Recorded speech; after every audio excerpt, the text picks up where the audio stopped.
দেখেন, ঘটনা হচ্ছে যে আমরা এই পুরো নির্বাচনী প্রচারকালীন সময়ে দেখেছি আমাদের নির্বাচন কমিশন না লেভেল প্লেইং ফিল্ড তৈরি করতে পেরেছে, না তারা আচরণবিধি রক্ষা করতে পেরেছে। আজকে আমরা চূড়ান্ত দিনে আছি, নির্বাচনের ভোট গ্রহণ করা 1 ঘন্টা অলরেডি হয়ে গেছে, ভোট গ্রহণ শুরু করা।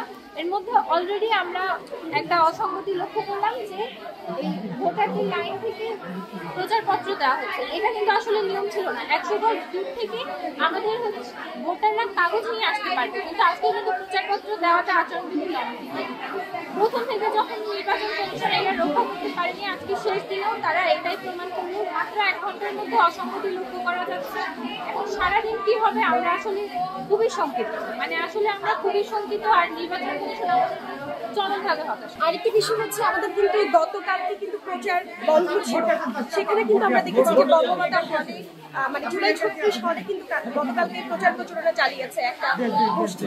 আমি কাসিম খান, ভিপি পদপ্রার্থী, মেলা নাম্বার 7।